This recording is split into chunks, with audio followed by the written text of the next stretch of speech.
به نام خدا. سلام دوستان عزیزم، وقتتون بخیر باشه.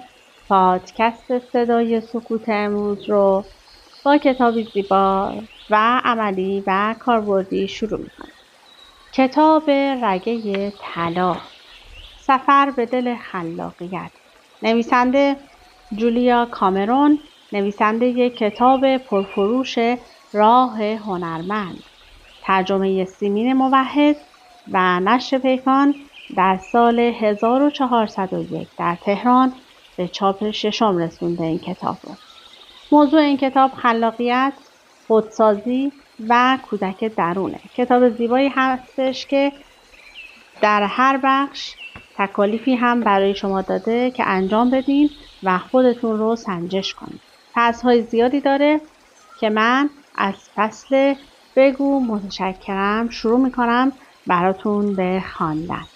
لطفاً با من همراه باشید تا این کتاب زیبا رو با همدیگه کشفش کنیم. نوشته طولانی هم داره پشت کتاب که وقت زیادی رو نمیبره و برای شما میخونم.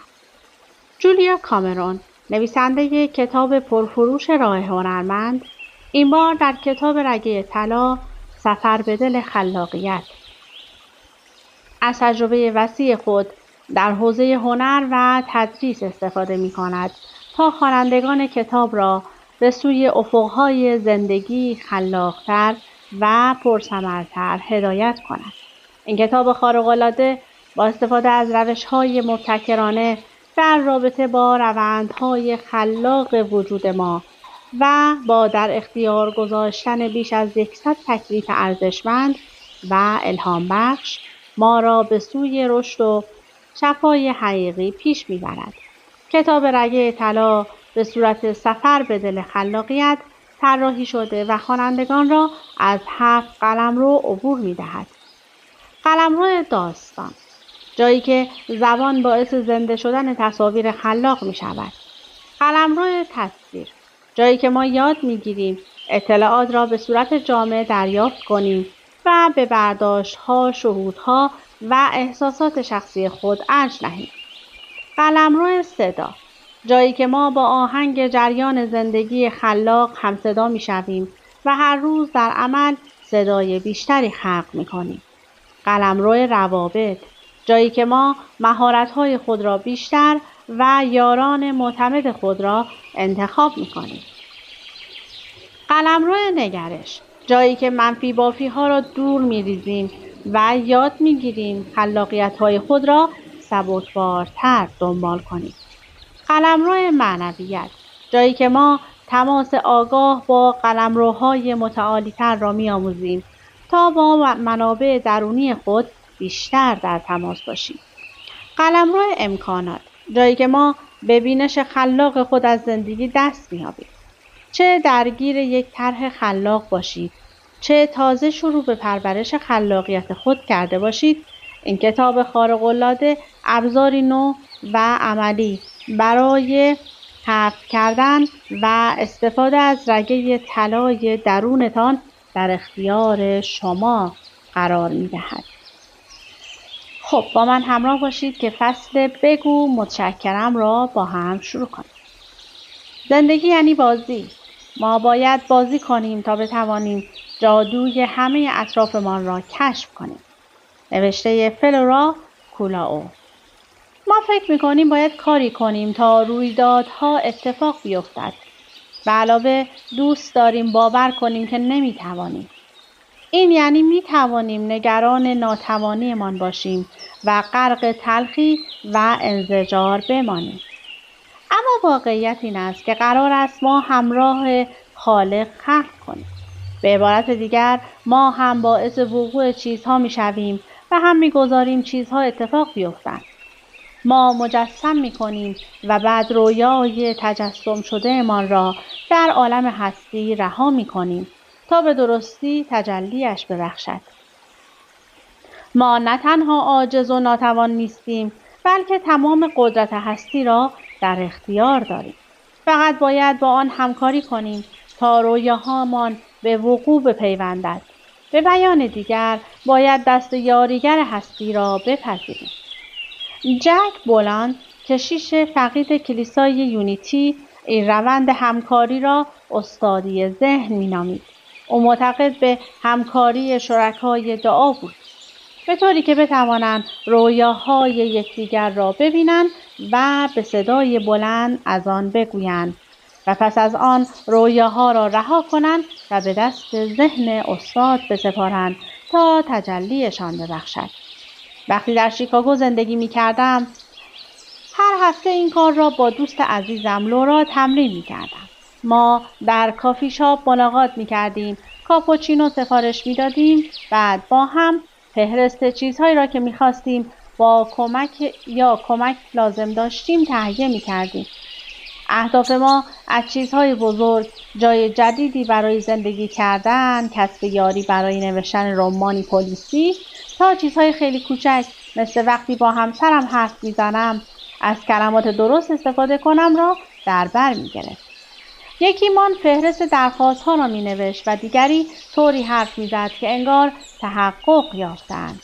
مثلا می گفت جولیا، می بینم که راهی برای نقل مکان به طاووس پیدا کرده ای. می بینم که خانه دلخواهت را آنجا پیدا کرده ای. ما دفترچه یادداشتی از درخواست هامان تهیه کردیم و هر هفته جلسه مان را با بررسی میزان پیشرفتمان شروع می کردیم. یا دقیق‌تر بگویم میزان پیشرفتی که کائنات از جانب ما کرده بود. خیلی سریع دریافتم که وقتی دستی معنوی به سویم دراز میشد کور بودم و نمیدیدم. اینطور نبود که دعاهایم اجابت نمیشد. من بودم که فکر میکردم کمک الهی باید حتما از ناحیه خاصی بیاید. از این بدتر همیشه دنبال تغییر ناگهانی و خیره کننده و شدید موقعیت‌های منفی بودم. من نور ناگهانی و کور کننده می‌خواستم، نه از سوسوی اندک پیشرفت تدریجی. اگر رابطه‌ام با کسی در سراشیبی بود می‌گفتم هنوز داریم می‌جنگیم. فکر کردم گفتی راهی پیدا می‌کنی تا منظورتو به اون بگی و اون شب بعد از رفتن به سینما باهاش حرف زدی. اوه آره، ولی سر صبحانه دعوا کردیم. من و لورا مثل یک گروه کار کردیم و توانستیم همدیگر را وادار کنیم تا متوجه راه‌های غیرمنتظره‌ای بشویم که دعاهایمان اجابت می‌شد. کم کم احساس کردم کمی شبیه خریداریم که ناله می‌کند و می‌گوید اما من آبیشو می‌خواستم، در حالی که صورتیش واقعاً خیلی قشنگ است. وقتی از شیکاگو به تائوس نقل مکان می‌کردم که یکی از دعاهای بزرگ اجابت شده ام بود، بایسته اسب را به آنجا منتقل می‌کردم و برای این کار به شدت محتاج پول بودم. در حالی که احساس می‌کردم این درخواست خیلی بزرگی است، آن را در فهرست تقاضاهایم قرار دادم و هفته بعد موقعی که با شوهر سابقم درباره نقل مکان صحبت می‌کردم، گفت چرا اجازه نمیدی من اسب‌ها رو برای تو و دومینیکا بیارم؟ جواب دادم اوه نمیتونم به تو اجازه این کار رو بدم. در جلسه بعدی استادی ذهن با لورا او گفت که این رفتارم مسخره بوده. او گفت معلومه که میتونی. بهش تلفن کن و به خاطر بزرگواریش از او تشکر کن. به علاوه قراره کمک کائنات رو درخواست کنی، نه اینکه بهش بگی چطور کمکش رو بفرسته. اوه بله، به خاطر همین جنبه گیرانداختنی شرکاست که همیشه دوست داشتم به طور مشترک دعا کنم. البته همه با این نزدیکی راحت نیستن و شاید ترجیح بدن که تجسم خلاقشان را تنهایی انجام بدهند. شاکتی گواین در کتابش به نام تجسم خلاق این روند را به طور دقیق و عالی توصیف کرده. این روند در واقع به معنی همکاری و ایجاد شراکت با خود هستی است. ما خواسته‌ای، رویایی، آرزویی یا هدفی را مشخص می‌کنیم. بعد از هستی می‌خواهیم تا آن را برایمان متجلی کند. سپس گوش می‌دهیم و هدایت می‌جوییم و در عوض سرمایه‌گذاری که هستی روی رویاهایمان می‌کند برایش کار می‌کنیم. قرار نیست آنقدر منفعل باشیم که آرزوهای قلبیمان را خفه کنیم. قرار هم نیست آنقدر درمانده باشیم که سعی کنیم رویاهامان را در حالت میوه کالی که هنوز آماده چیدن نیست به زور از هستی بچینیم. اگر آماده ایم رویایی داشته باشیم و بگذاریم هستی همراه ما و از طریق ما رویا پردازی کند، آن وقت کم کم باید حضور آن رویاها در زندگیمان را بپذیریم. اما این کار اغلب اوقات سخت‌تر از آنی است که به نظر می‌رسد. بسیاری از ما می‌ترسیم رویا پردازی کنیم.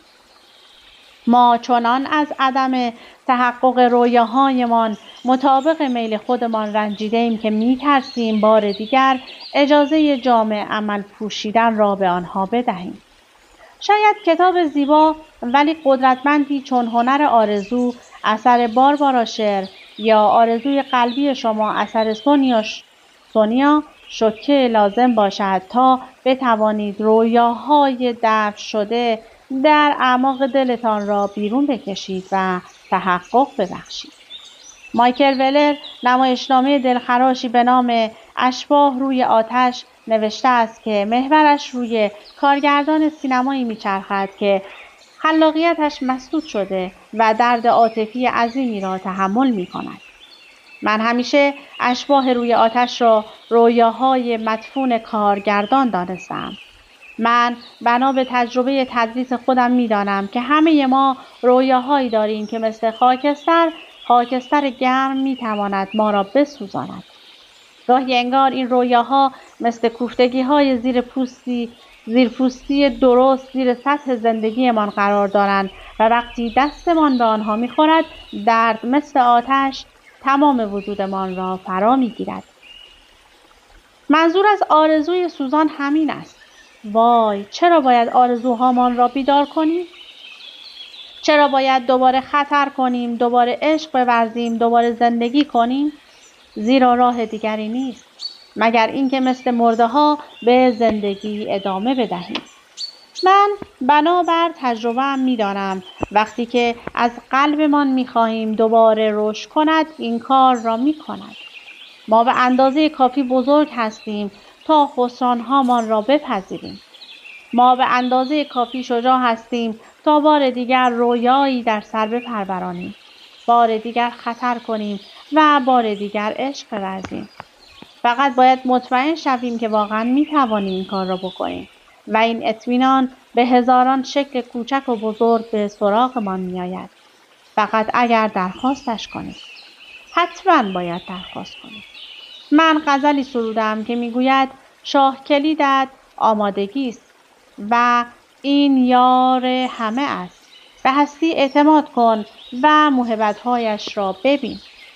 وقتی به هستی آزارگر اعتقاد داریم، وقتی به خدای عبوس و انکارگر اعتقاد داریم، تعیین رویاهایمان ترسناک است. روشن کردن بیش از حد آنها در ذهنمان مثل این است که عکس عزیزانتان را به دست دشمن بدهید. دادن رویاهاتان به هستی سمی باعث می شود که خودتان را خبرچین احساس کنید. اگر بگذارم خدا از خواسته های واقعیم باخبر شود، هرگز به آنها نمی رسم. حل این معما دو راه دارد. اول اینکه دیدگاه خودمان نسبت به خدا را به دقت بررسی کنیم و تغییر بدهیم که این را کرده ایم. دوم اینکه به خودمان و خدای جدیدمان اجازه بدهیم تا چند بخش کوچک آرزوهامان را برآورده کند. یادتان باشد که گفتم خودمان و خدای جدیدمان. این یعنی شراکت. ما باید درخواست کنیم و آماده دریافت باشیم. بدون آمادگی ما هستی نمیتواند چیزی تحویلمان بدهد. اگر معتاد به نگرانی و اضطرابیم و برای صورت گرفتن کارها تقلا می‌کنیم، می‌ترسیم که رها کنیم و بگذاریم رویدادها خودشان اتفاق بیفتند. تسلیم شدن و تسلط را رها کردن برایمان سخت است. آن دسته از کسانی که معتاد به نگرانی‌اند و این نگرانی احساس امنیت به آنها می‌بخشد، چرا که برایشان آشناست و مانع از این می‌شود که تخیلشان خیلی آزادانه این طرف و آن طرف برود. باری برای این افراد آمادگی قبول بخش شراکت تقریباً همانقدر سخت است که درخواست کردن. به این علت است که از قدم‌های کوچک شروع کردن خیلی خوب است. رویای بزرگ ما می‌تواند رفتن به دانشگاه باشد. برداشتن قدم کوچک می‌تواند بررسی دانشکده‌های موجود و کسب اطلاعات در مورد آنها باشد. معمولاً همیشه قدم کوچکی هست که بتوانیم در جهت تحقق رویاهامان برداریم. وقتی این کار را می‌کنیم، هستی معمولاً چند قدم بیشتر برمی‌دارد. آمادگی ما یعنی دنبال کردن رد پای هستی. فرض کنیم رویایمان نوشتن نمایشنامه موزیکال باشد. ما کار روی آن را شروع می‌کنیم. دوستی 2 بلیط مجانی برای 2 نمایش موزیکال در تئاتر به ما می‌دهد که استفاده از آن به عنوان قرار ملاقات با هنرمند درونمان عالی است. می‌گوییم خیلی متشکرم یا اوه چرا این کار را کردی؟ ما می‌توانستیم اجازه بدهیم که این کار را بکند. ما باید به خاطر داشته باشیم که هستی منشأ و منبع تأمین کننده ماست و دیگران مجرای هستی‌اند. ما بیشتر اوقات دیگران را با منشأ اشتباه می‌گیریم. هراسان فکر می‌کنیم مدیونشم. ما از اینکه مدیون کسی باشیم متنفریم، چون دوباره احساس می‌کنیم سررشته کارها از دست ما خارج شده. تمرین کنید و بگذارید دیگران کمکتان کنند. وقتی در این باره فکر می‌کنیم که مدیون دیگرانیم، اکثرمان باید کمی بیشتر وقت صرف کنیم و درباره چیزی که به خودمان مدیونیم فکر کنیم. حمایت کردن یا فرصت رفتن به تئاتر. اگر مدت زیادی از وقتمان را صرف کمک به دیگران می‌کنیم، استراحتی خوب و طولانی به خودمان مدیونیم. اگر انرژیمان باعث تلاش خلاق دیگران شده، شاید لازم است به آنها اجازه بدهیم تا هر طور که دوست دارند محبتمان را تلافی کنند. شاگردی شکوه کنان به من میگفت کاش شوهرم از رویایم حمایت کنه. اون پول شهریه دانشگاه منو داد تا لیسانسمو بگیرم، اما من حمایت عاطفی اونو میخوام. بعضیها دادن پول را حمایت عاطفی میدانند. ما باید یاد بگیریم که به دیگران اجازه بدهیم تا چیزی را که میتوانند بدهند، نه چیزی که ما دلمان میخواهد بدهند. زبان دل لهجه‌های بسیار دارد. گاهی به زبان پول نقد حرف میزند و میگوید بذار پول اسباب کشی تو بپردازم. گاهی از معامله پایاپای حرف میزند. اگه بخوای به اون کلاس سفالگری بری، من میتونم یک شنبه صبحها بچه‌هاتو نگه دارم. در عوض تو هم میتونی سه شنبه ها که برای کلاسم میرم شهر بچه‌های منو نگه داری. و بازگاهی به زبان سکوت سخن میگوید. به جای اینکه داوطلب صرف وقتتان برای دیگران شوید، موقعی که وقتتان را برای خودتان لازم دارید ساکت میمانید و سرانجام میتواند با عبارات و رفتارهای ناآشنا با خودتان سخن بگوید. برای تمرین پذیرش میتوانیم پذیرفتن را تمرین کنیم. به بیان دیگر، وقتی هدایا، فرصتها و حمایت و پشتیبانی به شما پیشنهاد می شود، یاد بگیرید که بگویید بله و متشکرم. نگویید نه نمیتوانم قبول کنم. بگویید بله میتوانم. تکلیف، پذیرش هدایا. تمرین کنید تا هر هدیه‌ای را که برایتان می آید بپذیرید. 20 بار این جمله را کامل کنید. اگر نقطه چین خیلی خوب می شد. آن را جایی بچسبانید که بتوانید ببینیدش. برای دریافت هدایایی که در پاسخ به این فهرست آرزوها از راه میرسند گوش به زنگ باشید. تکلیف، دفترچه یادداشتی برای ثبت رویدادهای همزمان. دفترچه یادداشت کوچکی برای ثبت رویدادهای همزمان بخرید. برای این تکلیف خوب است دفترچه جیبی کوچکی بخرید که به راحتی بتوان در کیف یا جیب حمل و وقایع را با درج تاریخشان ثبت کرد. مثلا 14 ژانویه 1995 کار روی بازنویس آوالون را شروع کردم. بلافاصله از روی تصادف محض منبع اطلاعاتی درباره گیاهان و اسفات به دستم رسید. به قلم رایت اسمیت، مکلین و سونیا. تکلیف، تنگ خدا بسازید یا پیدایش کنید یا طراحیش کنید. شاید بپرسید تنگ خدا چیست؟ تنگ خدا هر ظرفی است که بتوانید آرزوها، رویاها، مشکلات، دعاها و پرسش‌هایتان را داخلش بگذارید. می توانید آن را صندوق پستی معنویتان بدانید یا می توانید آن را نوعی جعبه جادو بدانید. هر عقیده‌ای که درباره‌اش دارید مهم است که ظرفی که از آن استفاده می‌کنید برایتان جادویی و پرقدرت باشد.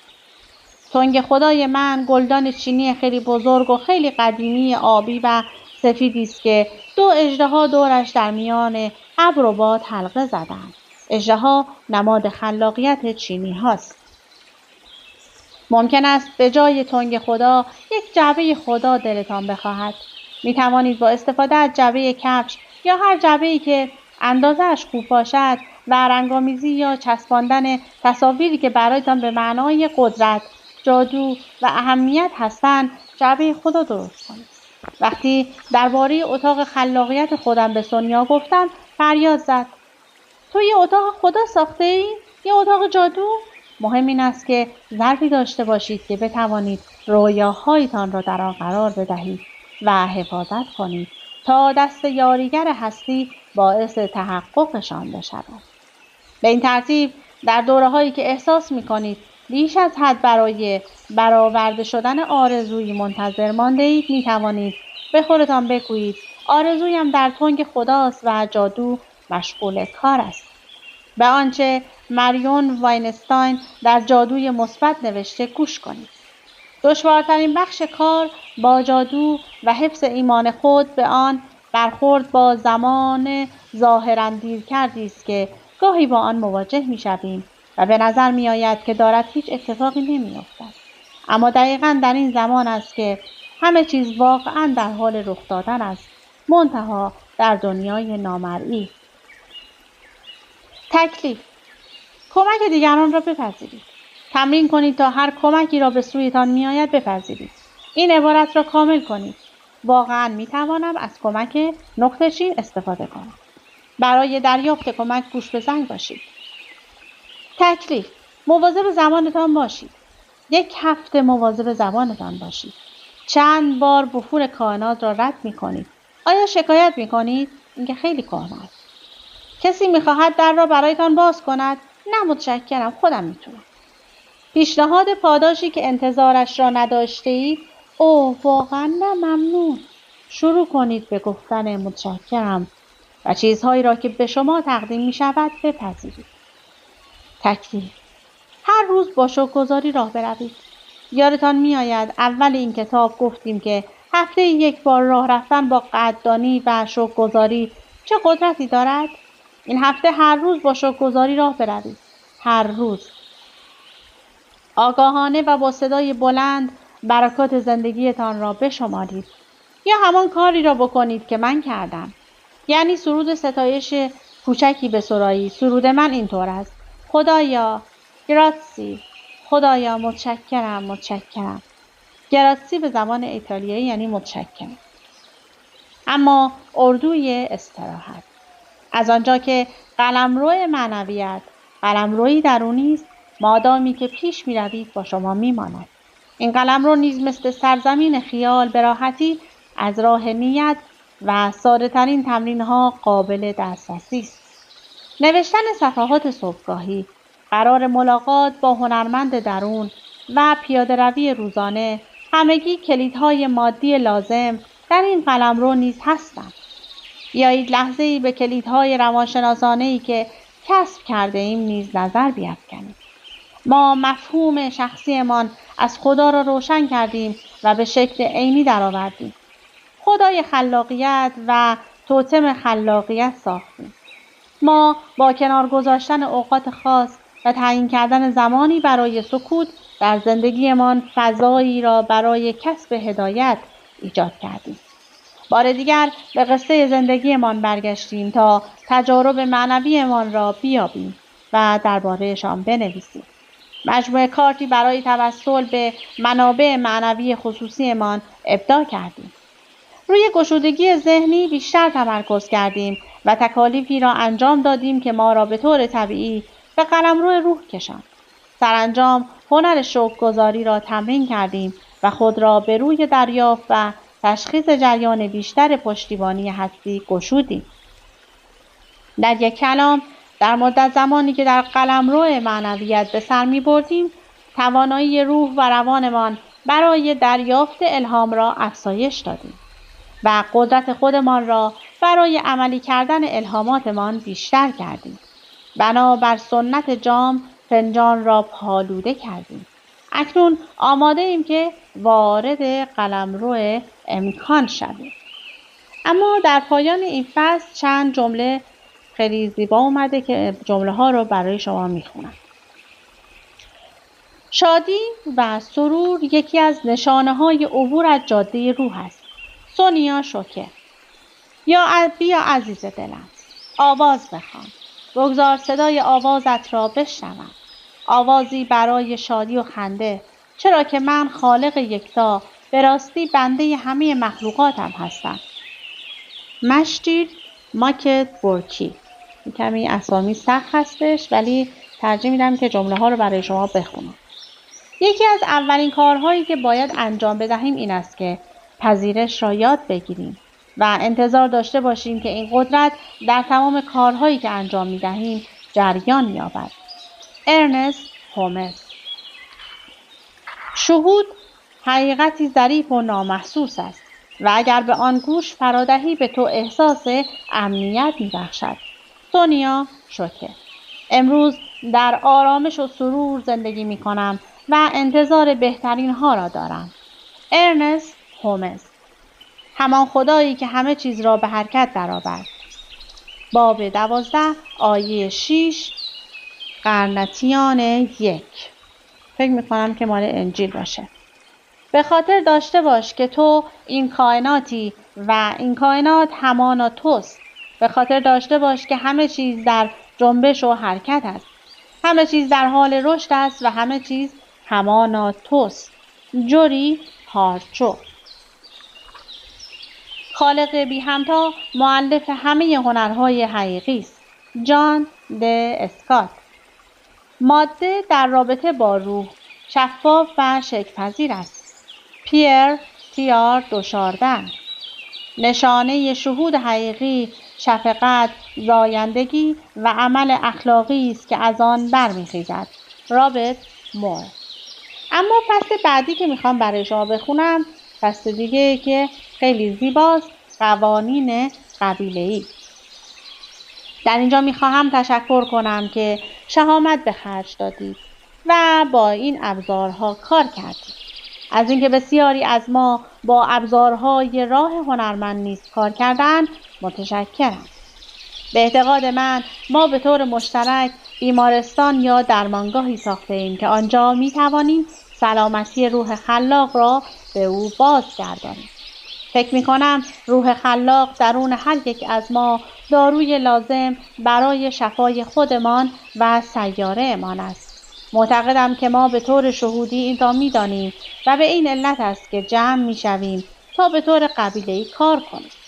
ما هنرمندان در سطح روحمان می دانیم هنرمندیم و می خواهیم حق مادرزادی الهیمان و حق هدایت کردن و خلق کردن آینده سیاره‌مان به همراه خالق را بازپس بگیریم.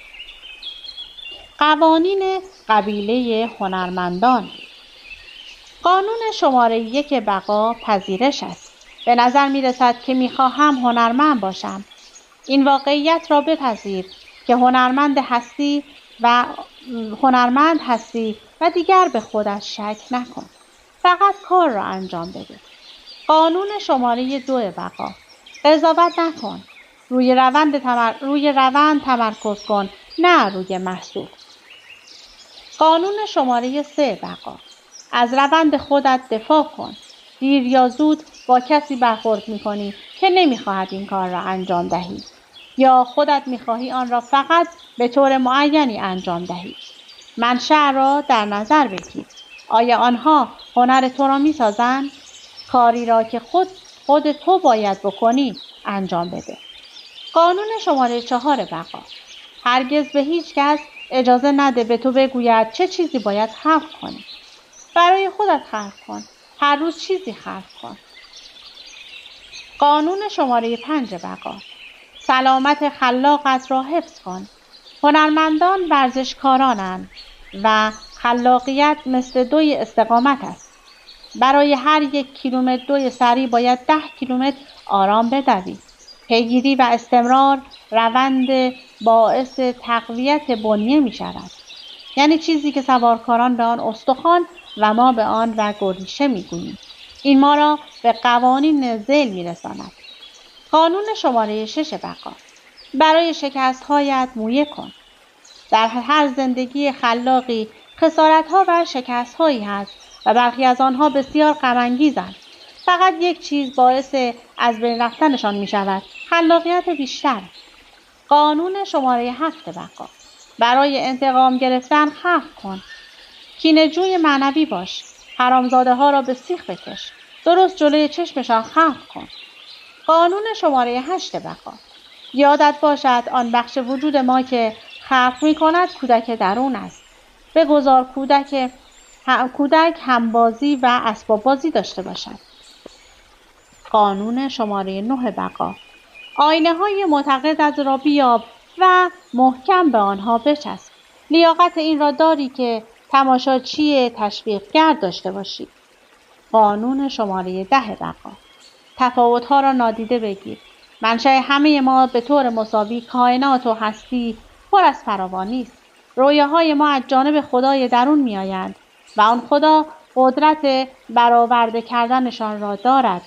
به خودت اعتماد کن. کمک الهی را از دست هر انسانی که تقدیمش کند بپذیر و همیشه به یاد داشته باش که خداوند همان خالق بزرگ است و هنرمندان یکدیگر را دوست دارند. خب این کتاب خیلی زیباست و خیلی هم طولانیه این کتاب. امیدوارم که خوشتون بیاد. برای خودتون تهیه‌اش بکنید و تا انتها بخونید که لذت خواهید برد حتما. از اینکه با من همراه بودید سپاسگزارم. تا وایس بعدی، خدا نگهدارتون.